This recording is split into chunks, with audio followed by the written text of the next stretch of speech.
یو کس چې هغه وفات شو لکه دا ګناه موږ اکثر دغه میډیا باندې اکثر کوو نور هم داسې سل مثالونه شته یو سړی دی هغه وفات شو د ده سره وسه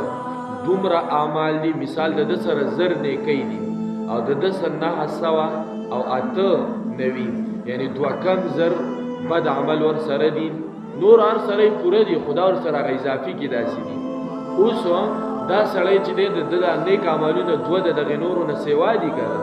دا نور بد عملونه چې دي دا 2 کم زر دي او نیک عملونه یې زر دي دته اعلان وشو چې ستا نیک عملونه د بدو عملونو نه 2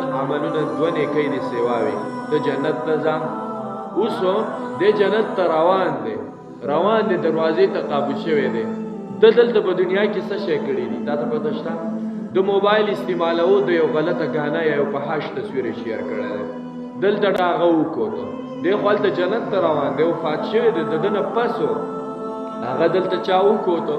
اوس چې چا وکوتو نو د ده ته خو هلته ګناه ورسېده ځکه چې ده شیر کړی و ده د هغې اشتهار کړی و بل مسلمان ته یې لېږلی اوس ګناهونه نور لاړ دی واپس شه ستا پسې خو نوره ګناه راورسېده ستا ګناه خو د هغه نیکو عملونو نه زیاته شوه هغه ګناه دی نه نیکو عملونو نه زیاته شوه ته اوس څه وکړه اوس واپس د جهنم ته سړی دې دا سوچ وکړي که نه د دغې صدقې جاریې او دغه شانته کې د دغه غلط کار چې هغه سړی ابتدا وکړي او هغه بیا سوال وفات شوی او هغې ته د هغه څه هغه تپ رسېږي په دنیا کې د داسې کارونو نه ځان بلکل وساتو اکثر داسې زه به ووایم یو نشه ده چرس دی پوډر دی هر څه